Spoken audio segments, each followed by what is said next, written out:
देख रहे हैं डाबा समाचार और यूपी उदय को, जो मैं निरंतर क्षेत्र में बना रहता हूं। किसके लिए? इस जनता के लिए कि हमारे गोरखपुर जिला में कैसे कैसे लोग हैं जो दिन रात एक करके अपने बच्चों को उचित शिक्षा देते हैं।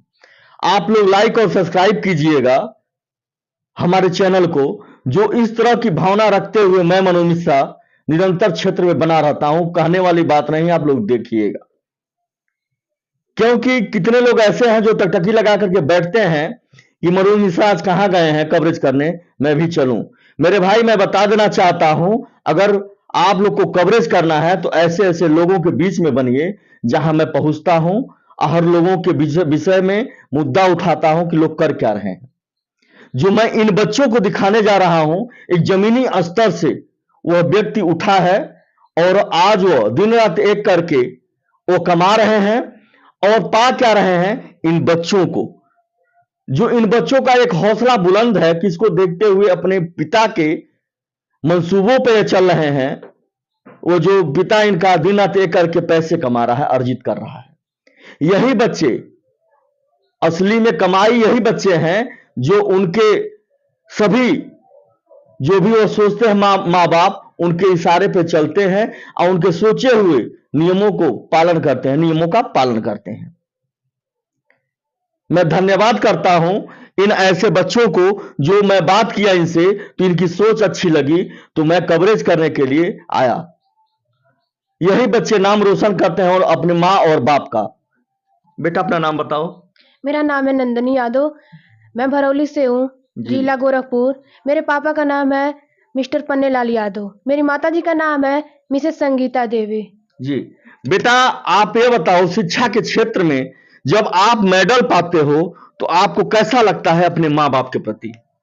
मुझे जब मेडल पाती हूँ तो मुझे बहुत ही खुशी मिलती है।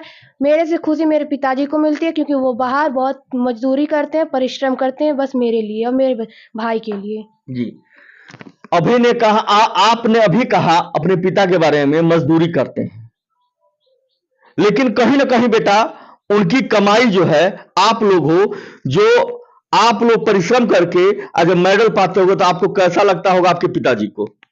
मुझे भी बहुत खुशी होती है, मुझे बहुत गर्व होता है कि मैं मेडल पाती हूँ। अपने पिता के ऊपर कैसा गर्व होता है? मेरे पिता के ऊपर इतना अच्छा गर्व होता है, इतना खुशी होती है मेरे पिता को भी कि उनके बच्चे इतना नाम रोशन करेंगे। जी। बेटा आप किस विद्यालय में पढ़ते हो? मेरे विद्यालय का नाम है राम सखी राम निवास शिक्षण संकुल। बेटा वहाँ पढ़ाई कैसी होती है? वहाँ की पढ़ाई बहुत बढ़िया है, वहाँ के प्रिंसिपल, टीचर, शिक्षक सब बहुत अच्छे से हम लोग का सहयोग करते हैं। वहाँ के प्रबंधक मिस्टर अमरजीत सिंह है। जी। तो बेटा आपको ऐसे विद्यालय में जो शिक्षा दी जाती है और एक बड़ा विद्यालय आपको दिया जाता है, उसके बाद आपको कैसा महसूस होता है जब दौड़ते हो, आप भागते हो, आप पढ़ाई में मन लगाते हो और उसके बाद से आपको अलाउंस किया जाता है मेडल के लिए जब आप स्टेज पे जाते हो? मुझे बहुत खुशी होती है जब दौड़ती हूँ, तो जैसे लगता है मैं करंट की तरह दौड़ती हूँ, क्योंकि मेरा प्रैक्टिस रहता है पहले से भी और दौड़ती हूँ तो। खूब रफ्तार में दौड़ते हो? रफ्तार ये में। प्रैक्टिस आप कैसे करते हो? मैं सुबह में प्रैक्टिस करती हूँ, मेरे पापा ने सिखाए हैं, क्योंकि वो परिश्रम बहुत अच्छे से करते हैं, उनको देखकर मैं भी सीखी हूँ बहुत अच्छे से। जी, मैं धन्यवाद करना चाहता हूं ऐसे पिता को जो आज इस समाज में सरकार भी सोच रही है और एक पिता सोच रहा है अपने बेटी के बारे में। ऐसे ही सब लोग सोच लें तो बहुत अच्छी बात होगी, जो कि शिक्षा के साथ साथ खेल का भी प्रोत्साहन दिया जा रहा है माँ बाप के प्रति।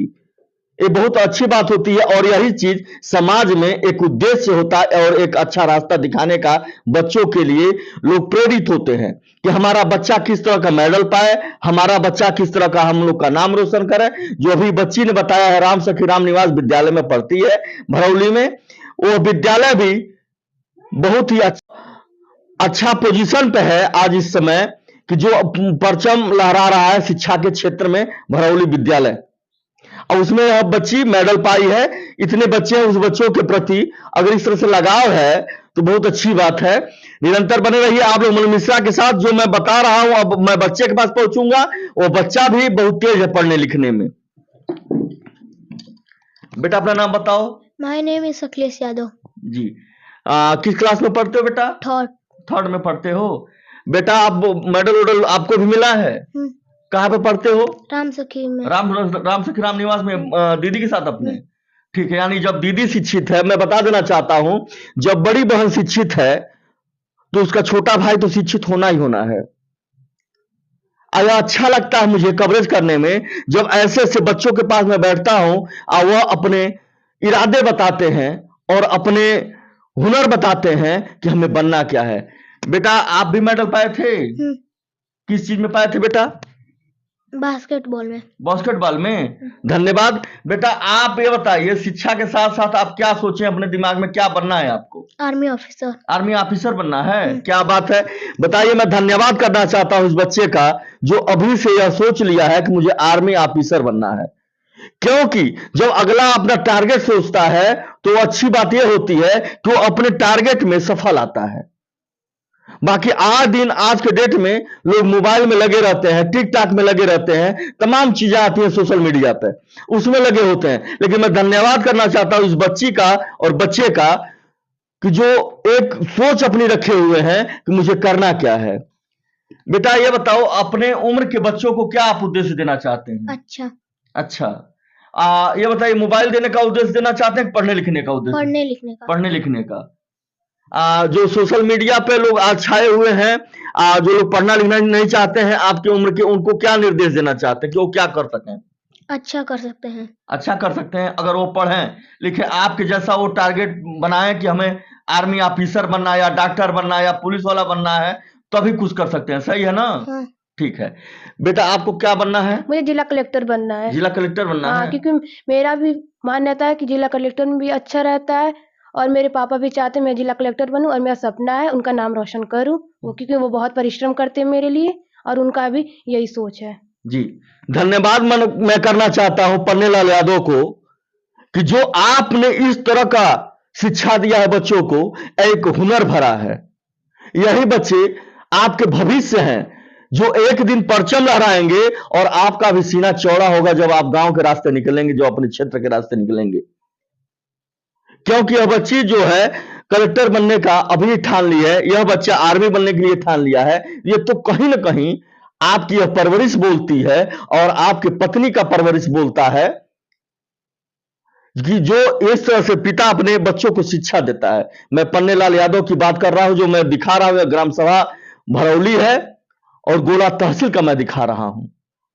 जो इस तरह बच्चे अपने अंदर एक हुनर भरे हुए हैं कि मुझे जीवन में करना क्या है, यही बच्चे अपने माँ बाप का नाम रोशन कर लेंगे। साथ में कुछ नहीं जाता, यही बच्चे अपना नाम रोशन करते हैं, वही साथ में जाता है। यही कहलाता है कि मैं फलाने का लड़का हूं। और यह मनोज मिश्रा पैसा कमाने नहीं आया है इन बच्चों के बीच में, यह दिखाने आया है कि हमारे क्षेत्र में भी ऐसे ऐसे लोग हैं। क्योंकि कुछ लोग वीडियो देखते हैं हमारी, और मैं जहां कवरेज करता हूं वहां पहुंच जाते हैं मीडिया कर्मी लोग। तो अगर करना है मनोज मिश्रा की नकल करना है अकल से, तो ऐसे करो और ऐसे करके दिखाओ, तब मैं मानूंगा कि आप लोग सही हो। क्योंकि यह मैं जमीनी स्तर का पत्रकारिता करता हूं, ऐसे लोगों के मैं बीच में बना रहता हूं जहां लोग मुझे याद करते हैं। बने रहिए निरंतर मनोज मिश्रा के साथ, ऐसे ऐसे बच्चों के साथ। जो भी मुझे बुलाएगा मुझे वहां पाएगा। धन्यवाद।